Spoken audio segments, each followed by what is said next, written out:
Khamenei, Khamenei, Khamenei. Ayatollah Ali Khamenei.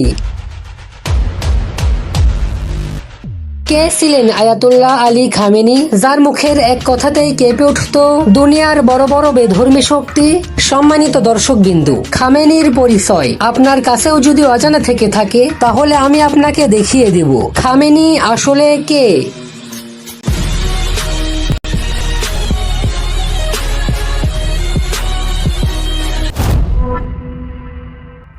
Early life and education, প্রাথমিক জীবন ও শিক্ষা। 1939 সালের 16 জুলাই মাশহাদ নামক শহরের এক ধর্মপ্রাণ পরিবারে জন্ম নেন আলী খামেনি। তার পিতা জাভাদ খামেনি ছিলেন একজন প্রাজ্ঞ ইসলামী আলেম।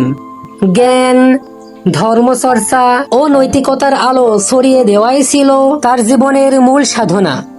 তিনি মাদ্রাসায় শিক্ষার্থীদের মাঝে ধর্মীয় শিক্ষার বাণী বিতরণ করতেন এবং তাদেরকে সৎ ও ন্যায়ের পথে পরিচালিত করতেন। আয়াতুল্লাহ আলী খামেনির মায়ের নাম হল খাদিজা মির্দামাদি। তিনি একটি ধর্মীয় ও সম্মানিত পরিবার থেকে এসেছিলেন। তার বাবাও ছিলেন একজন সমাজ পরিচিত ধর্মীয় আলেম, ফলে পরিবারে ধর্মীয় পরিবেশ ছিল খুবই দৃঢ়।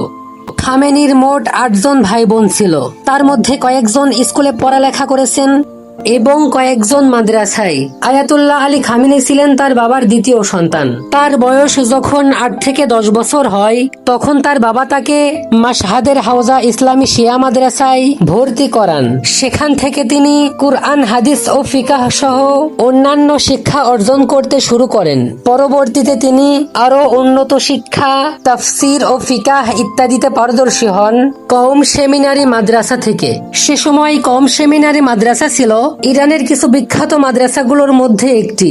অল্প বয়সেই তিনি লেখাপড়ার দিক থেকে অনেক এগিয়ে যান এবং তিনি লেখালেখি ও বই পড়তে অনেক ভালোবাসতেন। পলিটিক্যাল লাইফ অ্যান্ড রেভলিউশন, রাজনৈতিক জীবন ও বিপ্লব।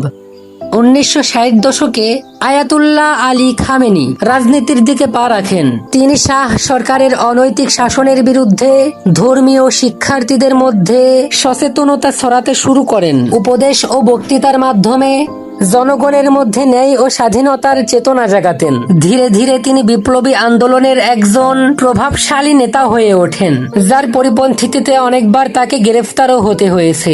এবং 1979 সালে ইসলামী বিপ্লবে তার ভূমিকা দেশের ইতিহাসে স্মরণীয় হয়ে যায় এবং ধীরে ধীরে তিনি সম্ভ্রান্ত ও নৈতিকতার আলো ছড়াতে থাকেন। ইসলামী বিপ্লবী গার্ড কর্পস আইআরজিসি প্রতিষ্ঠায় ভূমিকা রাখেন। 1981 সাল থেকে 1989 সাল পর্যন্ত ইরানের তৃতীয় রাষ্ট্রপতি হিসেবে দায়িত্ব পালন করেন এবং 1989 সালের 4 জুন তিনি ইরানের সর্বোচ্চ নেতা হিসেবে নির্বাচিত হন এবং 1989 সাল থেকে শুরু করে 2026 সাল পর্যন্ত দীর্ঘ 37 বছর তিনি ইরানের সুপ্রিম লিডার হিসেবে দায়িত্ব পালন করেন।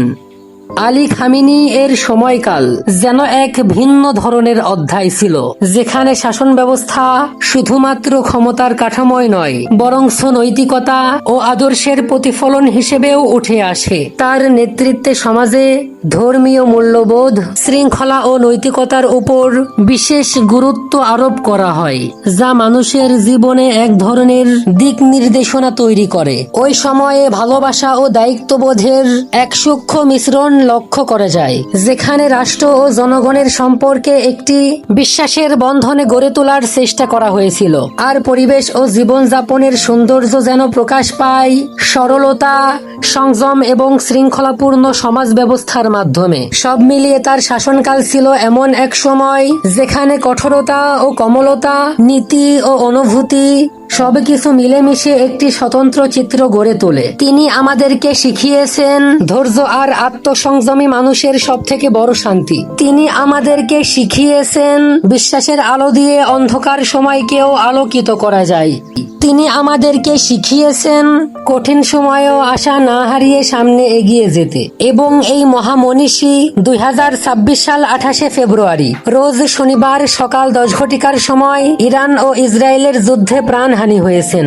আমাদের জন্য উচিত হলো তিনার জীবনের সকল নৈতিকতাগুলোকে ভালোভাবে বুঝে সেগুলোকে আমাদের জীবনে প্রয়োগ করা, যাতে করে আমাদেরও ঘরে ঘরে জন্ম নেয় ইসলামী ইতিহাসের এক অমর নাম আয়াতুল্লাহ আলী খামেনি।